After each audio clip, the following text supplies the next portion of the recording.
Aquí estoy trabajando. Este es tu estudio. Es mi estudio. Aquí es mi principal, pero tengo otras cosas que las tengo abajo y en otras partes. ¿Cuántos libros has publicado? Como 40, ¿verdad? Unos 40 deben ser, 40 sí. libros. Aquí yo no sé si conocen, este es el famoso Cristo de Espinal, Sí, ¿no? Y que lo heredé yo. lo heredaste. Sin pedir permiso a nadie, me lo quedé yo. Y ha tenido su propia historia este. Primero porque de una réplica de este la hice pocos días antes de que llegara el Papa. Sí. Esa fue la réplica que el presidente le entregó al Papa, ¿verdad? Sí. Y que el Papa la corrió, así como las otras cosas que se le iban dando, las dejó aquí. Bien. Para que sirvieran aquí. Esto se lo llevó con él. Se la llevó. Sí. ¿Y qué simboliza ese encuentro entre Cristo y la cruz, la hoz y el martillo? Bueno, a mí, conociendo al Espinal, que vivía en mi propio cuarto y eso, es una llamada al diálogo con quien quiera que sea. Yeah. Incluso después, si lo comparas con las oraciones de quemarropa, verás que tiene una sobre el comunismo y deja la puerta medio abierta de que a lo mejor están más cerca de Dios, ¿no? Pero tiene otra sobre los ateos, que este está cabalmente en contra. Me estabas contando que conociste a Luis Espinal en España antes de venir. Claro, y yo el día que yo tomé la sotana, él estaba haciendo los votos. Y después, durante varios años, no le había visto hasta que vino aquí. Yo viendo esta foto de tu libro, me imagino que es cuando tenías 17 años, 16. Aquí tenía 17 años. 17 años. Sí. ¿Cuál fue tu experiencia de llegar a Bolivia a pocos meses de la revolución del 52? Bueno, fue una experiencia muy interesante. Nosotros veníamos de España, hechos unos misioneros, unos conquistadores, ¿no? Y encontramos que aquí era donde estaban cambiando las cosas. Allá en la España de Franco no cambiaba nada, ¿no? Y salíamos de afuera al campo, y íbamos, por ejemplo, a la Taquiña, y allá estaban los dos campesinos con sus fusiles Mauser controlando el lugar. ¿No? Y así, yo recuerdo que el primer sitio al que fuimos a hacer un día de campo fue en la casa de las Eras, una hacienda en Punata. Y estaba todavía, no había pasado la reforma agraria, nada. Entonces, yo recuerdo que había una cantidad impresionante de flores bien olorosas y cosas de esas, ¿no? Y había pongos por todas partes, ¿no? Entonces, llegué a tener este sentimiento de cómo era antes. ¿Cómo viviste esos años, esas transformaciones tan importantes como la reforma agraria, la nacionalización de las minas y sobre todo el tema del voto universal? ¿Cómo era? ¿Cómo lo viviste tú? ¿Cuál fue tu impresión? Bueno, fue todo fue parte del nacer a Bolivia, porque era totalmente distinto de lo que estaba pasando en España. Ya en España ya estaban, ya pasaba lo que está pasando ahora aquí también un poquito, ¿no? Es decir, que gente que había estado con el Evo y que ahora ya no está, pues veían que era distinto de lo que ellos esperaban. Después de la revolución del 52, tú saliste, estudiaste... Fui a Ecuador. A Ecuador. Sí. Hiciste... Y allá alaraqueamos nosotros, porque fuimos 5 de aquí. Fuimos allá. ¿Qué decíamos? Ustedes no han tenido reforma agraria, nosotros ya la hemos tenido. Etcétera, ¿no? Éramos los alaracas. Sí. Estaban alaraqueando de Bolivia. De Bolivia. Otro momento importante en el que tú has tenido una presencia y nos gustaría conocer tu testimonio es la huelga de las mujeres mineras, que también estuvo Luis Espinal. Sí, bueno, para mí fue una experiencia que yo no la puedo, de las que marcaron más huella en mi vida.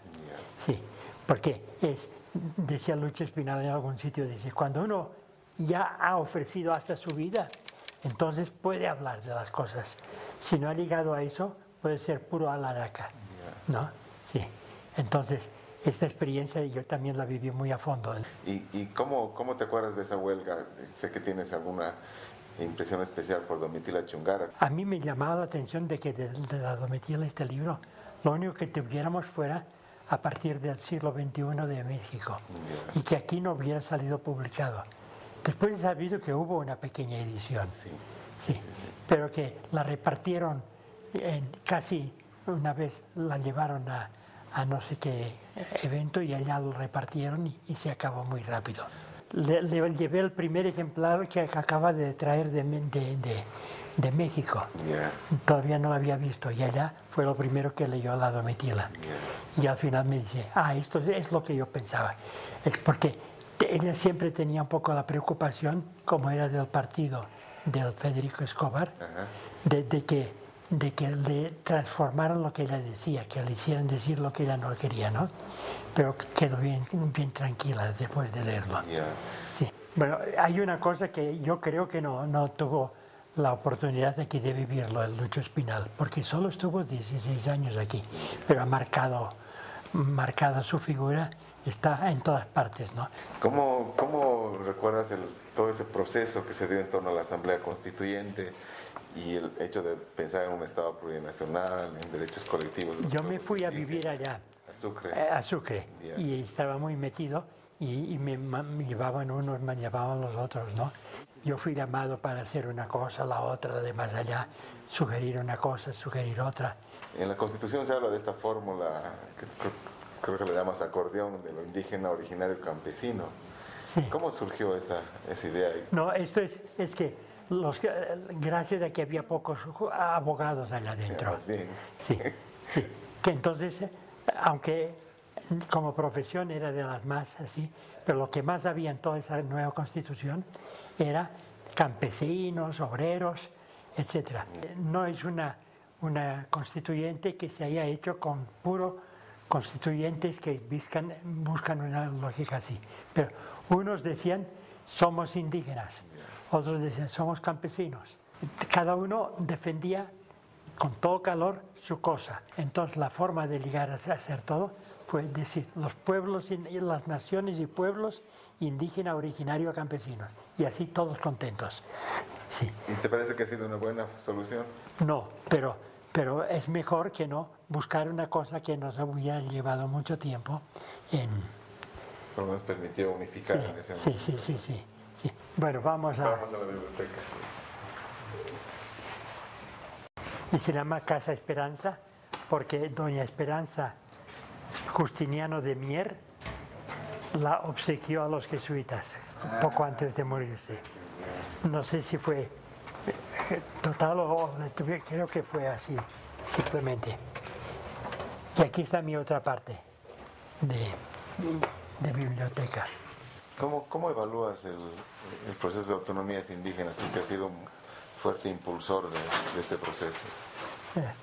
Que una vez están en el poder ya no les interesa. Yeah. En síntesis yo diría eso. Cuanto más pueda controlar, más feliz está. ¿No? Pero ¿cómo ves los avances, por ejemplo, en Charagua, Huancaypampa, Uruchipaya, que ya tienen sus gobiernos indígenas? Sí, yo estuve en Chipaya precisamente cuando vino el Evo allá y se le entregó el estatuto al Evo allá. Yeah. Pero el Evo dijo una cosa que le retrata también. Él llegó naturalmente en su avión, ¿no? O helicóptero tal vez, no recuerdo cómo fue. Y dijo, veo que ya está progresando Chipaya, porque ya no veo tantas casas, ya veo varias casas de 2 pisos o de 1 piso, ¿no? Sí, de 2 pisos decía, ¿no? Entonces, este es lo que el Evo tiene la sensación que quiere decir progreso. Yeah. No es el vivir bien. Esto lo tiene mucho más el David Choquehuanca. Yeah. Entonces, el David Choquehuanca era la voz aymara del Evo, en cierta forma, durante muchos años. En cierta forma, por lo menos ya empezó solo una, la del Charagua.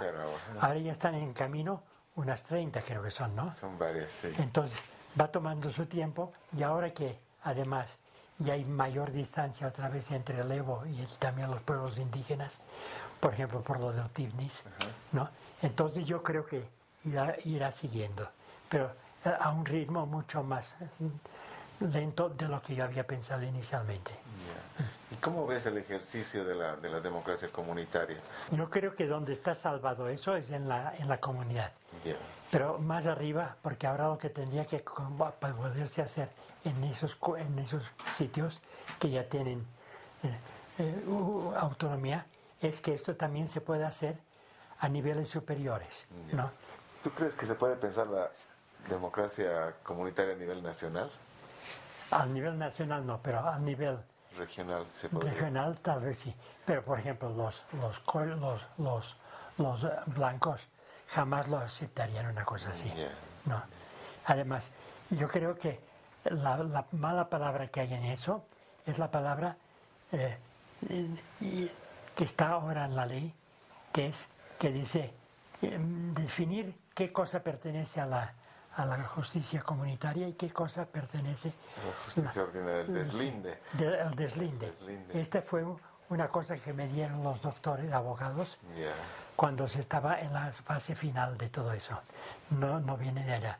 Porque más que un deslinde, yo creo que tiene que verse un enriquecimiento mutuo. Sí. ¿No? Hay cosas que se pueden hacer así, con deslinde, claro. Pero hay otras que sería mucho mejor articulándolo uno con otro, ¿no? ¿Dónde está mi bastón? El bastón está Aquí.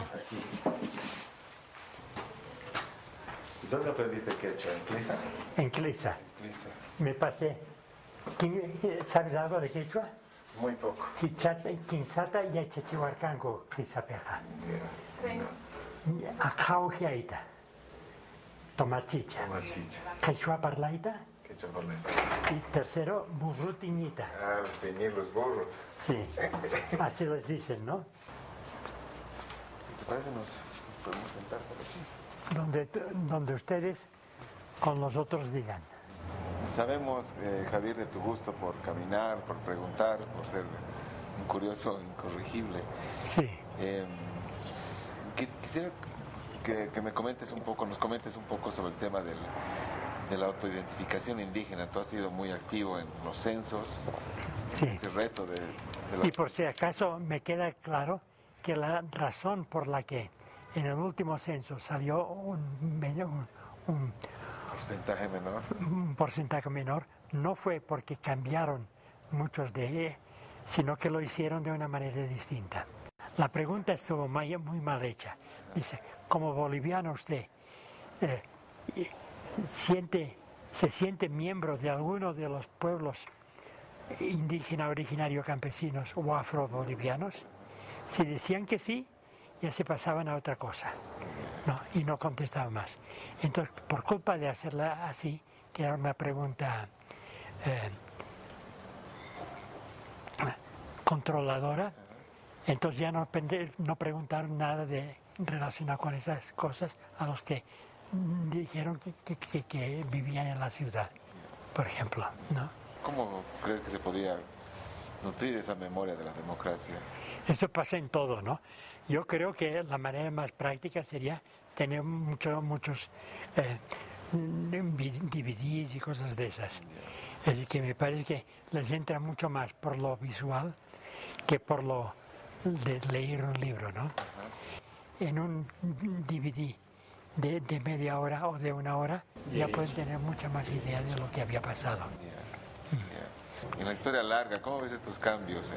Bueno, sigo repitiendo lo que decía el Espinal, que la peor de las democracias es mejor que la mejor de las dictaduras.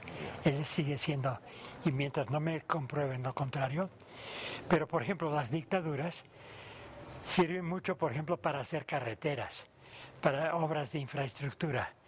Y eso el Evo lo ha impulsado mucho también, sin ser militar, sin necesidad de ese. ¿Qué es lo que identificas como esencial de la democracia a diferencia de las dictaduras? Yo creo que es la participación de todos, de todo el mundo. ¿Crees que hemos avanzado en el país en esos mecanismos? Con sus altibajos. Por ejemplo, el Evo me gustaba más al principio, precisamente porque no tenía tanta cosa así. Sí. Yo creo que hemos avanzado más en lo de plurinacional, en eso hemos avanzado bastante más, pero en lo de Estado de Derecho, por ejemplo, no tanto, porque el Evo le mete.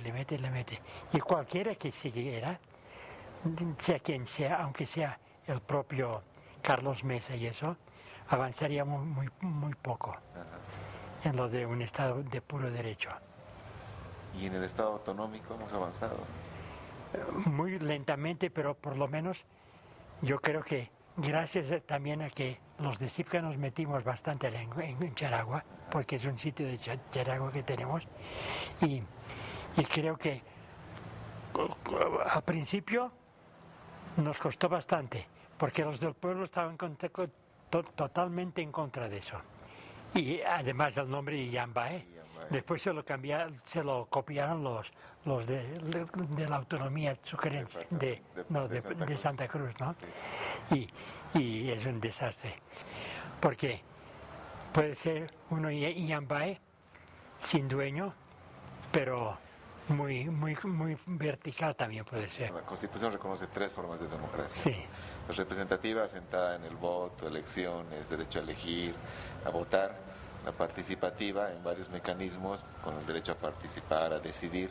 ¿Cuál es el núcleo de la democracia comunitaria, tú que has estado tan cerca? Bueno, y no sé en cuál pones lo de hacer referéndums. En la participativa, ¿no? Sí. Que es un mecanismo de decisión. Sí. Pero la comunitaria, ¿cuál es su esencia? Yo lo que diría que es esencial allá es que todo el mundo se siente parte de. Yeah. Y por lo tanto que por ejemplo es muy común de que cuando ya uno ha llegado a la cúspide de los cargos, si quiere volver a hacerlo, tiene que empezar otra vez desde abajo.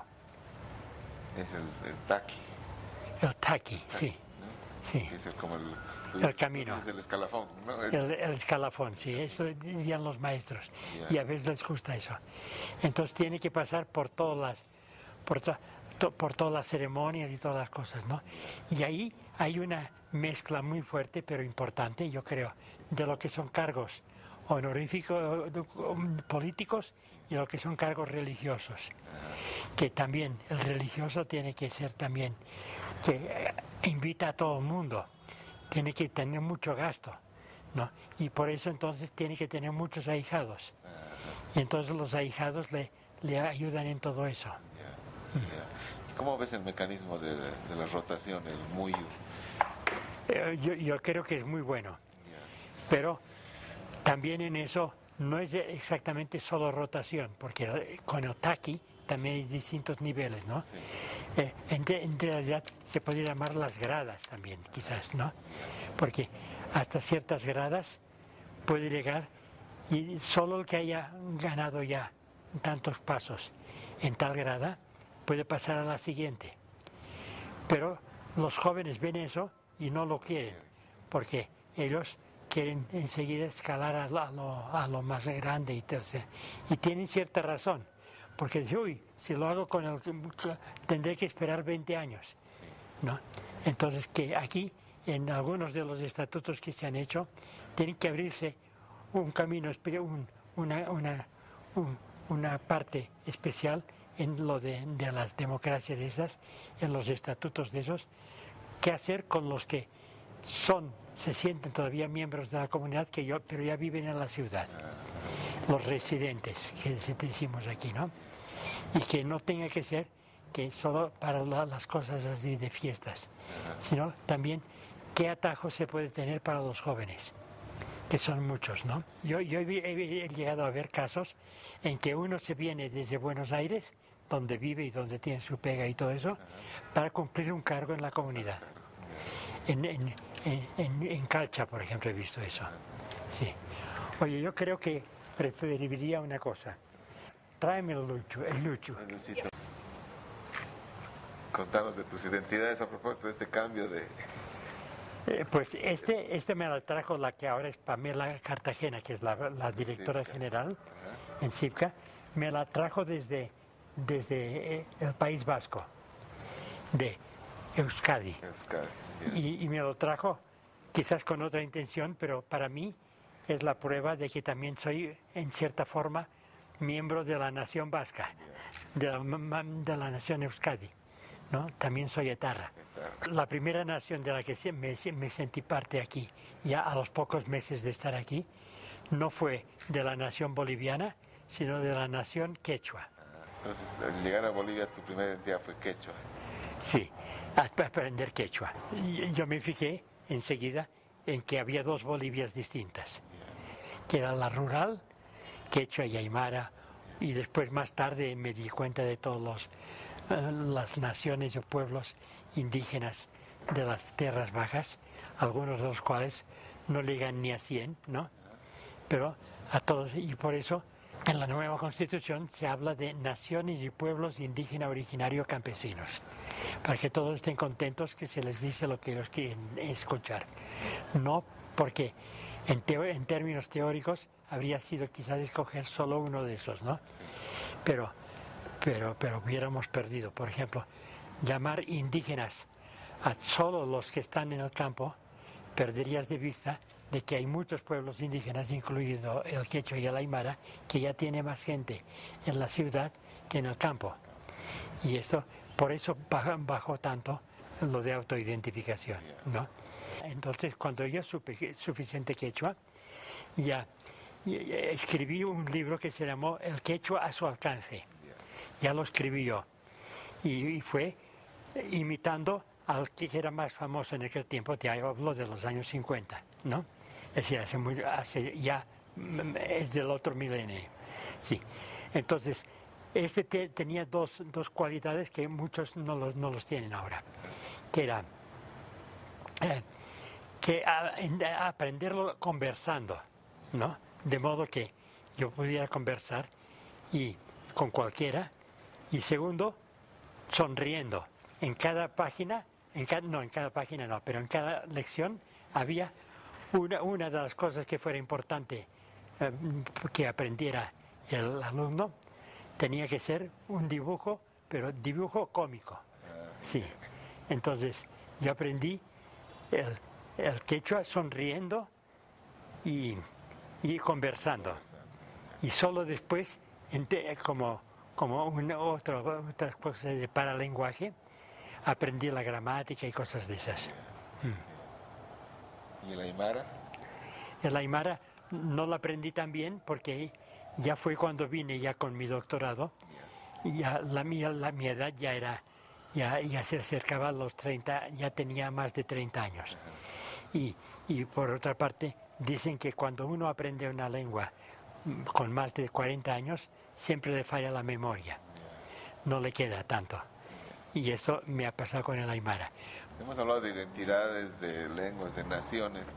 ¿Cómo ves la idea de un Estado plurinacional en Bolivia? Yo creo que lo tendríamos que haber dicho desde el principio, muy desde el principio, porque lo somos, ¿no? Y quiere decir que nación solo se equiparó a Estado cuando vino la independencia. ¿Y qué significa haber reconocido que en Bolivia hay muchas naciones y pueblos? Que nos acercamos más al ideal de la democracia, incluso. Y yo te he puesto como ideal de la democracia la participación. Sí. Y cuando uno participa tiene que prever de que podrá hacerlo con sus propios términos, ¿no?